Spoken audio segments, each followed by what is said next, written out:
Hello जी, क्या हाल चाल है। Welcome back to my channel. आज मैं आपको एक कोरियन कॉमेडी मूवी जिसका नाम है स्टार्टअप ये एक्सप्लेन करने वाली हूँ। ये मूवी बेसिकली टीनेजर्स के लिए है। जब हम अपने हार्डशिप से गुजर रहे होते हैं, अपने पेरेंट्स के ऊपर ज़्यादा डिपेंडेंट नहीं रहना चाहते हैं, उस टाइम पे हमारे सामने कई रास्ते आते हैं अपने करियर को लेकर, और हम कौन सा रास्ता चूज़ करते हैं और वो सही होता है गलत होता है, हम कैसे रियलाइज़ करते हैं, इन सब चीज़ों को बहुत ही फ़नी वे में एक्सप्लेन किया है। तो चलिए बिना किसी देरी के चलते हैं अपने एक्सप्लेनेशन की ओर।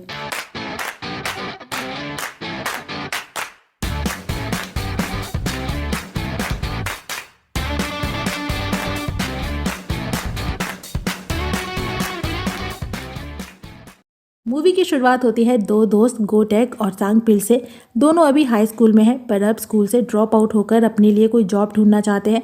सांगपिल अपनी दादी के साथ रहता है, जो बढ़ती उम्र की वजह से चीज़ें भूलने लगी थी और आंखों से भी कम दिखाई देता है, लेकिन फिर भी वो चीज़ नट छिलकर उसे मार्केट में बेचा करती है, जो चीज़ सांगपाल को अच्छी नहीं लगती, और इसीलिए उनकी हेल्प करने के लिए वो अपने लिए कोई जॉब ढूंढना चाहता है। वहीं गोटेक अपनी मॉम के साथ रहता है, जो उसकी वजह से बहुत परेशान रहती हैं।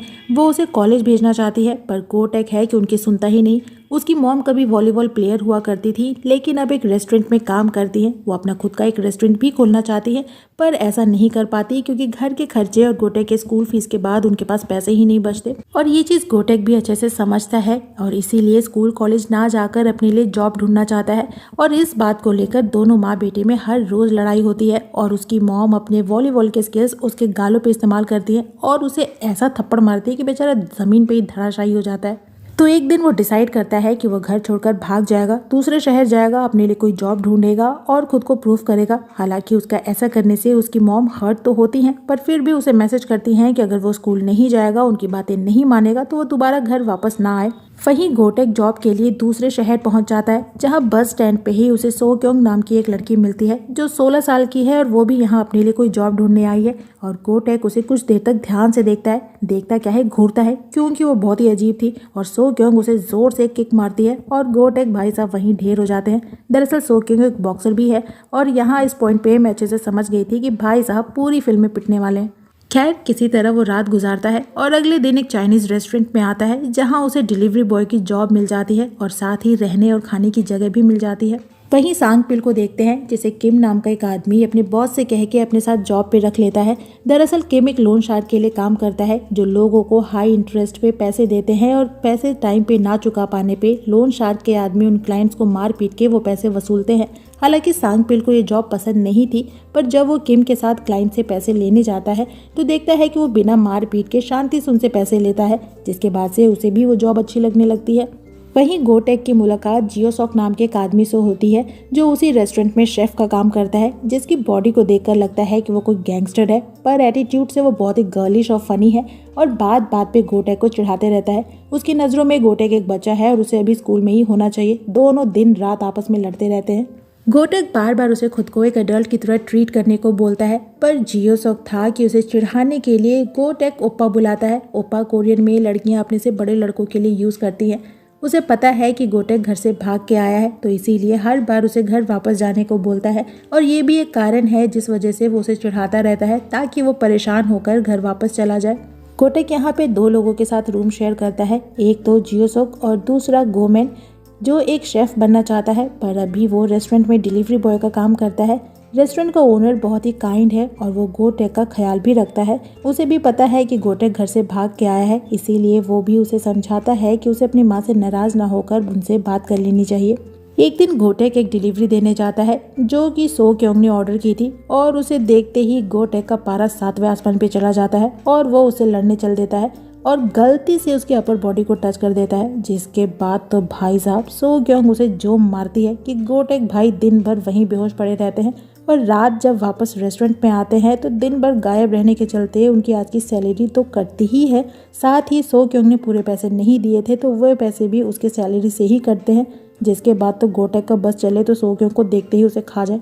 एक दिन जब सांगपिल किम के साथ कहीं जा रहा था, तो वो गोटेक की मॉम को देखता है कुछ लोगों से पैसों से रिलेटेड कोई बात करते हुए, जिसके बाद अगले सीन में वो गोटेक को कॉल करके इसकी जानकारी देना चाहता है, पर उसका कॉल रिसीव करता है जियोसॉक, जो उसे बताता है कि गोटेक तो मर गया जी, और कल उसकी 13वीं की पूड़ी मिलनी है, तो वो भी खाने चला आ जाए। जो सुनकर सांगपिल और परेशान हो जाता है कि जे कभी भयो।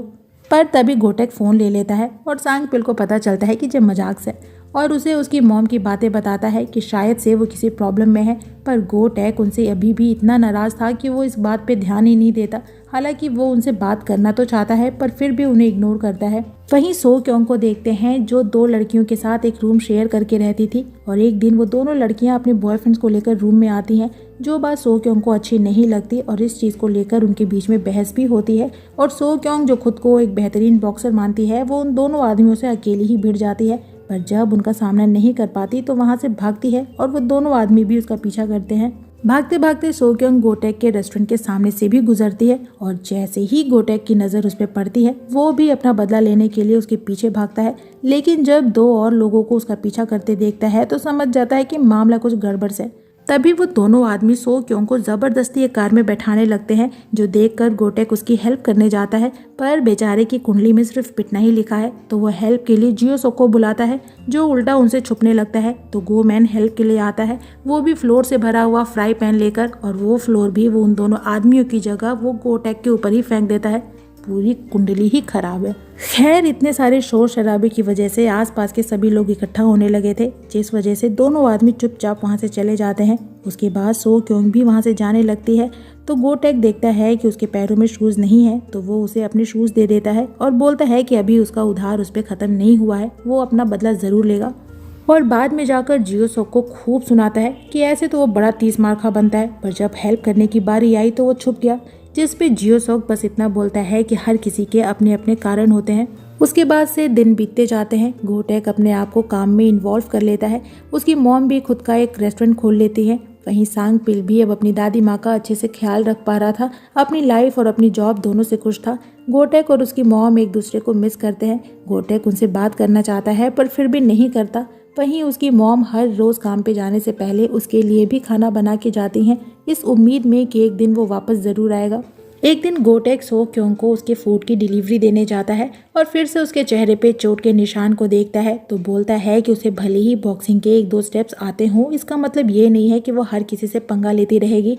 और वो उसे उसके शूज़ वापस देकर थैंक यू बोलती है और आज के ऑर्डर के साथ साथ पिछले ऑर्डर को भी पे करना चाहती है, पर गोटेक उससे पैसे नहीं लेता और वहाँ से चला जाता है।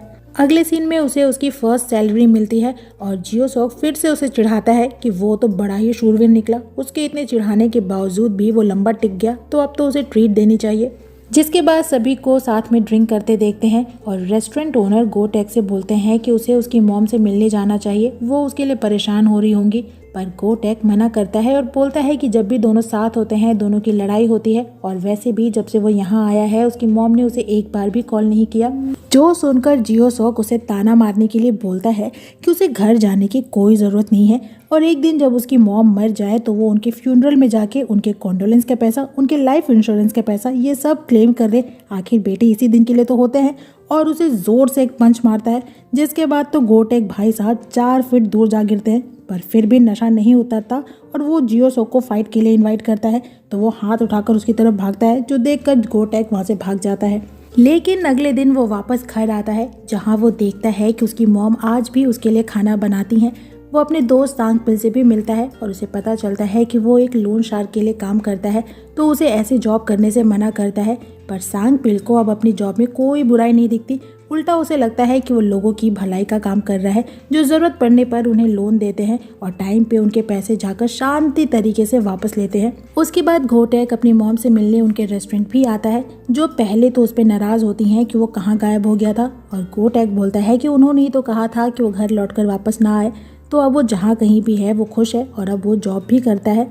भाई साहब, माँ बाप गुस्से में बहुत कुछ बोल जाते हैं, इसका मतलब ये नहीं है कि उनकी बातों को ईगो पर ले ले। माँ बाप के आगे बच्चों की कोई औकात नहीं होती और ना ही होनी चाहिए। वो गुस्सा करे, मारे पीटे, चाहे जो बोले, पर धर्म यही कहता है कि हमें पलटकर जवाब नहीं देना चाहिए और ना ही उनकी बातों को दिल से लगाना चाहिए, क्योंकि at the end of the day माँ बाप गुस्सा करे या जो भी, वो हमारी भलाई ही सोचते हैं। खैर, यहाँ गोटेक की मॉम भी उससे पूछती हैं कि वैसे तो वो उसे बहुत कुछ बोलती हैं, पर वो नहीं मानता, बस यही एक बात क्यों मान गया।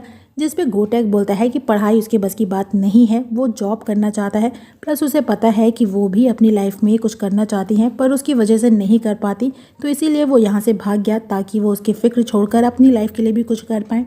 ओवरऑल उसका ये कहना था कि मॉम उसके स्कूल और कॉलेज फीस के लिए मेहनत करेंगी और खुद के लिए कुछ नहीं कर पाएंगी, वहीं वो है जिसे कॉलेज जाना ही नहीं था। तो ऐसे में दोनों को कुछ भी हासिल नहीं होगा और टाइम बर्बाद होगा सो अलग। इसीलिए वो घर छोड़कर ही भाग गया, क्योंकि मॉम समझाने पे भी नहीं समझ रही थी और अपनी फर्स्ट सैलरी वहीं टेबल पे रख के वहाँ से चला जाता है। और अगले सीन में जब वापस उस चाइनीज रेस्टोरेंट में आता है तो वहाँ सो क्योंग को देखता है, जो अब उसी रेस्टोरेंट में काम करने लगी थी। वहीं मॉम को नेक्स्ट डे गवर्नमेंट ऑफिसर से पता चलता है कि उनका रेस्टोरेंट टूटने वाला है। दरअसल गोटेक की मॉम ने जिनसे वो शॉप खरीदी थी, उन्होंने उन्हें ये बात बताई ही नहीं थी कि शॉप टेम्परेरी है और जल्दी ही टूटने वाली है, और उन्हें धोखे में रखकर वो शॉप हाई प्राइस पे उन्हें बेच दिया। इधर सांग पिल को देखते हैं, जो पहली बार बिना किम के अकेले ही किसी आदमी से पैसे की वसूली करने गया था, पर वो आदमी उसे पैसे भी नहीं देता, उल्टा उसे मार पीट के वहां से भगा देता है। जिस वजह से सांग पिल ये समझ ही नहीं पाता कि उस आदमी ने उसे मारा क्यों, जबकि ना तो उसने उस आदमी से ऊंची आवाज में बात की थी और ना ही उस पर हाथ उठाया था।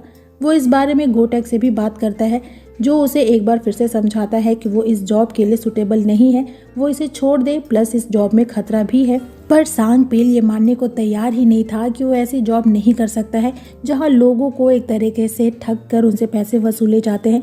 हालांकि वो खुद भी कहीं ना कहीं ये बात जानता है कि ये काम गंदा है और वो इसके लिए सुटेबल नहीं है, और इसीलिए कई बार उसे छोड़ना भी चाहता है। लेकिन फिर उसे उसकी दादी माँ की याद आती है, जिनके लिए उसे ये जॉब करनी ही पड़ेगी, वरना उसके पास कोई और ऑप्शन नहीं है। और इसीलिए खुद की नज़रों में खुद को स्ट्रॉन्ग प्रूफ करने के लिए वो दोबारा उस आदमी के पास जाता है और इस बार उस आदमी को बहुत मारता है, इतनी कि उसकी जान लेने तक को तैयार हो जाता है। और वो आदमी भी उसे खुद को मार देने को बोलता है, क्योंकि वो रोज़ रोज़ लोन शार्क के धमकियों से तंग आ चुका है। यहाँ कहीं ना कहीं सांग पिल को ये एहसास हो ही जाता है कि वो गलत काम कर रहा है। वहीं सो क्योंग को देखते हैं, जिसे रेस्टोरेंट ओनर अपनी बेटी का कमरा रहने को दे देते हैं, जो जानकर गोटेक उनसे उनकी बेटी के बारे में पूछता है कि वो कहाँ है और वो सो क्योंग को उसका कमरा क्यों दे रहे हैं, और अगर दे भी रहे हैं तो उसे भी एक सेपरेट रूम चाहिए, क्योंकि वो 2 लोगों के साथ एक रूम शेयर करता है, जिनमें से एक को सोते देखकर उसे ऐसा लगता है कि वो किसी लाश के साथ सो रहा है। दरअसल जियो सोक को अपनी आंखें खोलकर सोने की आदत है, पर ओनर उसे कोई रिप्लाई नहीं देते और जियो सोक उसे चुपचाप अपना काम करने को बोलता है। उसी रात सभी मौज मस्ती करने के लिए कैरियोके आते हैं, सभी वहाँ एंजॉय करते हैं और वापस जाते टाइम वही 2 आदमी मिलते हैं जिनसे सो क्योंकि लड़ाई हुई थी, और यहाँ एक बार फिर से गोटेक की उन दोनों आदमियों से लड़ाई होने लगती है और अगेन जियो सॉक उसकी कोई हेल्प नहीं करता, उल्टा वहाँ से भाग जाता है। तो मौका पाकर गोटेक भी वहाँ से भाग जाता है। इसीलिए कहते हैं कि बेस्ट फ्रेंड वो नहीं होते जो हमारे साथ लड़ाई करते हैं, वो होते हैं जो हमें पिटता हुआ देखकर वहाँ से भाग जाते हैं। दरअसल वो हमें हमारी औकात बता रहे होते हैं, जो बोलने से हमें बुरी लग सकती है तो एक्शन करके दिखाते हैं कि भाई तू फाइटर नहीं है तो ऐसे ही किसी से ना भिड़ जाया कर, और मैं तो तेरे से भी गया गुजरा इंसान हूँ, तो मुझसे तो कोई उम्मीद रखना मत। लेकिन अगले सीन में जब सभी रेस्टोरेंट वापस आते हैं तो वो दोनों आदमी रेस्टोरेंट में आकर सभी से खूब लड़ाई करते हैं, रेस्टोरेंट का सारा सामान तोड़ देते हैं, जिसमें एक अस्थि कलश भी था जो कि रेस्टोरेंट ओनर की बेटी का था, और गोटेक को पता चलता है कि ओनर की बेटी अब इस दुनिया में नहीं है। और तब आता है जियो सॉक, जो ये देखकर इतना गुस्सा होता है कि दोनों आदमियों की जो पिटाई करता है, भाई धागा खोल देता है। और वो जियो सॉक जो शुरू से गर्ली और फनी लग रहा था, वो अचानक से गैंगस्टर लगने लगा था। नेक्स्ट सीन में सभी को पुलिस स्टेशन में देखते हैं, जहां पुलिस वाले जियो सॉक को अच्छे से जानते थे। वहीं उन दोनों आदमियों के बारे में पता चलता है कि वो इलीगल कामों में इन्वॉल्व हैं, जिसके बाद पुलिस उन दोनों को अरेस्ट कर लेती है और बाकी सभी को छोड़ देती है। उसके बाद एक फ्लैशबैक दिखाते हैं, जहां हम जियो सॉक को देखते हैं जो किसी से छुपने के लिए उस रेस्टोरेंट में आता है। उसके चेहरे पे काफ़ी चोट के निशान भी थे। यहाँ वो ओनर को देखता है जो अपनी जान देने जा रहा था, तो उसे ऐसा करने से रोकता है। दरअसल उसी दिन ओनर की बेटी की डेथ हुई थी और अब चूंकि उनका इस दुनिया में कोई नहीं रह गया था, तो वो अपनी जान देना चाहते थे। पर जियो सॉक बोलता है कि किसी के चले जाने से भी लाइफ नहीं रुकती, और उस दिन के बाद से वो खुद भी यहीं उस रेस्टोरेंट में रुक जाता है और अपनी गैंगस्टर की लाइफ को छोड़ देता है। प्रेजेंट में गोटेक देखता है कि रेस्टोरेंट के बाहर बहुत सारी कार खड़ी है, और जब वो अंदर आता है तो पता चलता है कि वो सभी गैंगस्टर की कार है, और जियो सॉक भी कभी एक गैंग का लीडर हुआ करता था और अब सब कुछ छोड़कर यहाँ रेस्टोरेंट में शेफ का काम करता है। और अब जब पुलिस के थ्रू उसके गैंग को उसके बारे में पता चला तो वो उसे वापस लेने आए हैं। दरअसल जियो सॉक ने किसी को अपने वेयर अबाउट के बारे में नहीं बताया था, और यही कारण था कि वो जल्दी किसी से लड़ाई झगड़े में भी नहीं पड़ता था, ताकि उसकी आइडेंटिटी रिवील ना हो जाए। अभी भी वो वापस नहीं जाना चाहता, पर उसका दोस्त जो उसे लेने आया था बोलता है कि उसके दुश्मन उसे आज भी ढूंढ रहे हैं, और अगर वो वापस नहीं गया और उसके दुश्मन उसे ढूंढते हुए यहाँ चले आए तो ना केवल वो बल्कि बाकी के लोग भी खतरे में आ सकते हैं। जिसके बाद ना चाहते हुए भी जियो सोक वहाँ से जाने लगता है, जिसे सबसे पहले तो गोटेक ही रोकता है। वही गोटेक जिसकी हमेशा उससे लड़ाई होती रहती है, पर जियो सोक बोलता है कि जैसे उसकी मजबूरियां हैं ठीक वैसे ही उसकी भी मजबूरियां हैं, और इतना कहकर वो वहाँ से चला जाता है। इधर सांग पिल अपने बॉस के पास आता है और काम छोड़ने की बात करता है, ये बोलकर कि उसे ये काम नहीं पसंद है, पर ये लाइन पकड़नी जितनी आसान है छोड़नी उतनी ही मुश्किल, तो उसे परमिशन नहीं मिलती। बाद में किम उसे समझाता है कि वो घबराए नहीं, ऐसे कामों में सभी को डर लगता है, खुद उसे भी लगता है, पर फिर भी वो डर को भूलकर अपने काम पे ध्यान दे, धीरे धीरे उसे ये काम पसंद आने लगेगा। इसीलिए कहते हैं कि किसी रास्ते पे चलने से पहले अच्छे से उसके बारे में जांच पड़ताल कर ले, ताकि बाद में पछताना ना पड़े। वापस जाते टाइम सांग पिल गोटेक की मॉम के रेस्टोरेंट के पास से गुजरता है, जहां वो रेस्टोरेंट के गिराए जाने के नोटिस को देखता है और तुरंत से गोटेक को इसकी जानकारी देता है। जिसके बाद गोटेक अपनी मॉम को कई कॉल्स करता है, पर वो उसकी कॉल रिसीव नहीं करती, तो अगले दिन वो खुद ही रेस्टोरेंट पहुंच जाता है। और चूंकि उसी दिन रेस्टोरेंट को गिराया जाना था, तो गोटेक उन्हें वहां से बाहर चलने को बोलता है, पर उसकी मॉम उसकी एक बात नहीं सुनती और बोलती हैं कि वो अपने प्रॉब्लम्स को खुद ही हैंडल कर लेंगी, तो वो वहाँ से चला जाए। जो सुनकर वो गुस्से में वहाँ से चला जाता है और जियो सुक को कॉल करके उससे हेल्प मांगता है, जो अगेन उसकी हेल्प करने से मना कर देता है और बोलता है कि वो अपनी प्रॉब्लम्स को खुद ही सॉल्व करे। वैसे भी वो हमेशा कहता है कि वो बच्चा नहीं है, तो अब एक मैन की तरह अपनी इंपॉर्टेंट चीज़ों को प्रोटेक्ट करना सीखे। जिस पे गोटेक बोलता है कि वो ज़्यादा ज्ञान न दे, जब भी उसे उसकी ज़रूरत पड़ी है वो हमेशा पीछे हट गया है, सच में उसे कुछ आता भी है या बस प्रवचन देता है। वहीं सांग पिल को देखते हैं, जिसका बॉस उसे उस आदमी के पास लेकर आता है जिससे उसकी लड़ाई हुई थी, और जानबूझकर उसके सामने किम से उस आदमी को स्टैप करवाता है, ताकि सांग पिल ये सीख सके कि उनके यहाँ काम कैसे होता है। जो देखकर सांग पिल बहुत घबराता है और किम खुद भी ये काम करने से डरता है, मगर मजबूरी में उसे ये काम करना ही पड़ता है। उसके बाद बॉस सांग पिल को उसके साथ एक और क्लाइंट से पैसे लेने चलने को बोलता है, और वो क्लाइंट कोई और नहीं बल्कि गोटेक की मॉम थी, जिन्होंने रेस्टोरेंट खरीदने के लिए लोन शार्क से पैसे लिए थे। हालांकि जब ये बात सांग पिल को पता चलती है, तो वो अपने बॉस को रोकना चाहता है, लेकिन तभी वहाँ गोटेक भी आ जाता है, और जब उसे पता चलता है कि उसकी मॉम ने लोन शार्क से पैसे लिए हैं, तो वो सांग पिल से लड़ाई करता है, क्योंकि उसे लगता है कि उसी ने उसकी मॉम को लोन शार्क से पैसे लेने के लिए सजेस्ट किया होगा। वहीं सांग पिल उसे बार बार मना करता है और उसका बॉस रेस्टोरेंट में रखे कुछ पैसे लेकर जाने लगता है। ये वही पैसे थे जो गोटेक ने अपनी मॉम को दिए थे, जो उसकी फर्स्ट सैलरी थी। इधर जियो सोक अपने एनिमी गैंग के लीडर से मिलता है और उन्हें समझाता है कि वो उसका पीछा छोड़ दे, और जब वो उसकी बात नहीं मानते तो अकेले ही उनसे फाइट करता है और दोबारा से उसके लोगों और उसके पीछे आने से मना करता है। वहीं गोटेक की मॉम सांग पिल के बॉस से वो पैसे वापस मांगती हैं, क्योंकि वो पैसे उनकी बेटी की फर्स्ट सैलरी है, पर बॉस उल्टा उन्हें धक्का दे देता है। जिसके बाद बॉस और गोटेक के बीच में लड़ाई होती है। वो उससे बेग करता है कि वो पैसे उसे वापस दे दे, वो उसकी फर्स्ट इनकम है जो उसने अपनी मॉम को दी है।